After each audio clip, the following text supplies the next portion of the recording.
Yes, Kenya. Tamu sana, tamu sana, tamu sana, yes. In this video, I want us to have a look at some remarks made earlier today by Ekuru Aukot.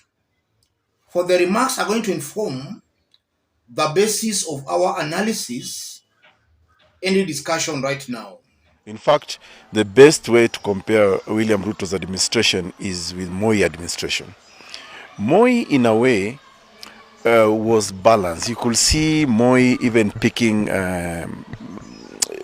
representation from regions. You could see a representative from the northern part of Kenya, a Somali, from the coast, from Kikuyu, Central.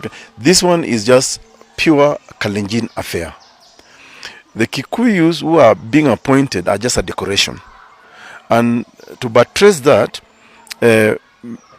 Deputy President Gachagua himself said that this government is a company with shareholding. So it's those people who help them form the government who must benefit from it. What William Ruto and Gachagua are missing is one fundamental thing.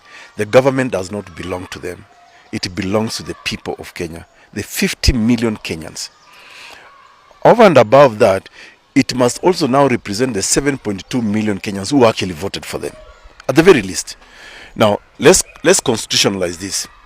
Article 130 of the Constitution of Kenya talks about the national executive, and that in appointing the national executive of our country, Kenya, you must look at the regional and ethnic representation of the people of Kenya. Kenya has 46, if I'm not wrong, 46 tribes, including the Shona, who were just recognized the other day. Now, when we were doing the constitution, in our philosophical thinking as the committee of experts, we established that there has to be a cabinet of not more than 22. At that time, we were working with 42 tribes of Kenya. Okay? So, the national government executive is supposed to be a unitary government, it's supposed to be a symbol of unity for the country. So ideally, you could actually say this. The formula is in the constitution. Pick 22 cabinet secretaries from 22 different tribes. Then pick 22 principal secretaries from 22 different tribes. And you will have the face of Kenya in that cabinet. If you are short of that in the cabinet, then you can now add things like ambassador, maybe head of the public service from yet another tribe, the judiciary from another tribe. And that way you will have a government of unity, a symbol of unifying Kenya. But what we are seeing today is just tribalism at its very best. Yes. That's Ekuru Aukot. And what Ekuru Aukot is saying is the actual truth. If you look at William Ruto's government, it's a two-tribe affair. When they came to power, William Ruto started by appointing the Kalenjins and the Mountain. And then as time passed, he narrowed it down to picking only the Kalenjins. That's a fact, and Kenyans know all that. If you look at 2013, when William Ruto had the opportunity of appointing half of the cabinet, he only appointed the Kalenjins. And now as the president, a symbol of national unity, very many Kenyans were expecting or thinking Ruto was to do some kind of balancing. But that's not forthcoming.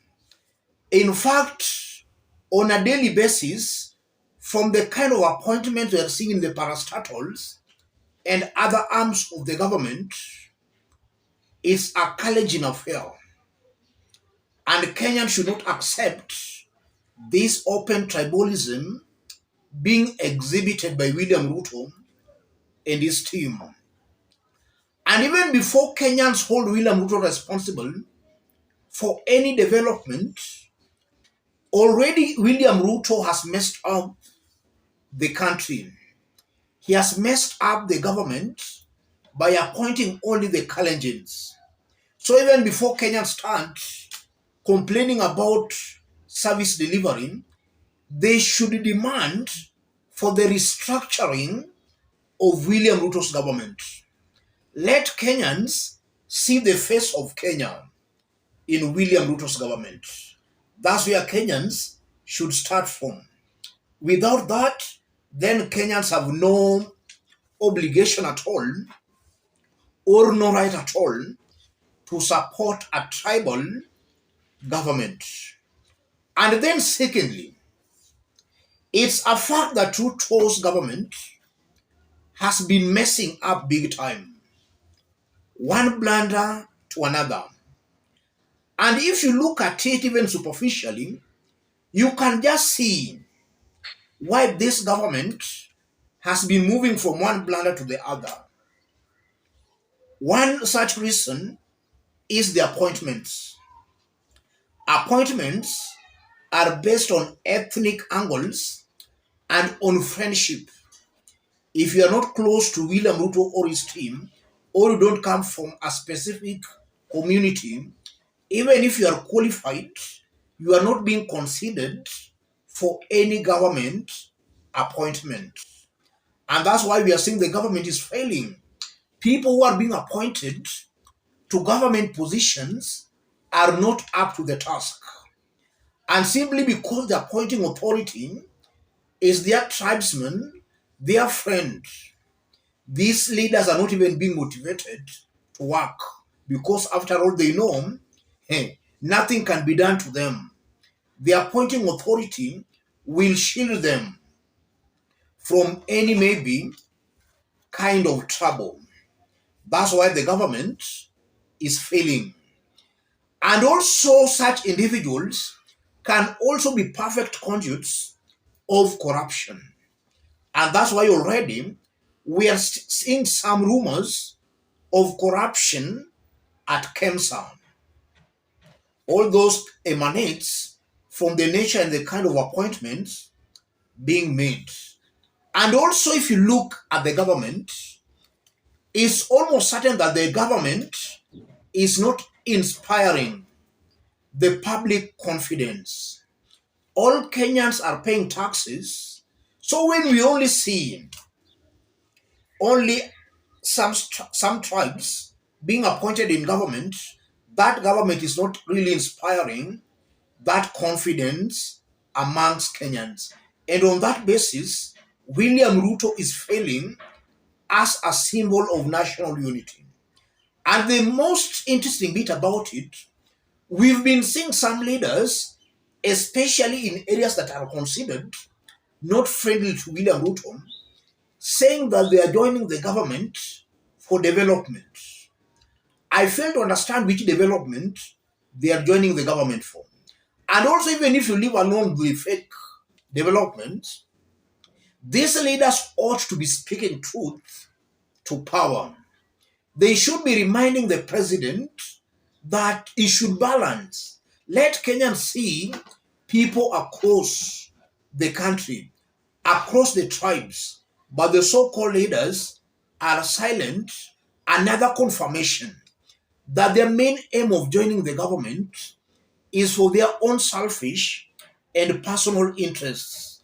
It has got nothing to do with national unity at all. They are just there to serve their own selfish and personal interests. That's what is coming out very, very clearly. As I conclude, Kenyans should reject and resist the open tribalism being exhibited by William Ruto's government. That's the only way sanity can actually prevail in the government. If Kenyans are silent and cheering up William Ruto as he appoints only his community to the government, that will be the trend. And that has the potential of causing ethnic animosity. Kenyans who are not benefiting from the government will see those whose tribes are being appointed to the government as their enemies. So William Ruto is again, in one way or the other, just fueling ethnic animosities. Let me stop it there, ladies and gentlemen. If you want to support our forum, I've pinned my number on the comment section.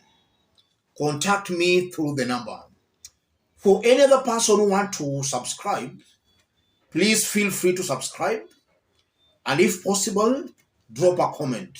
Those watching us outside Kenya, let us know from which part of the globe you are watching us from. Drop a comment, please. And Ekuru Aukot is just stating the obvious. And for those who can also remember, Ekuru was once William Ruto's close ally.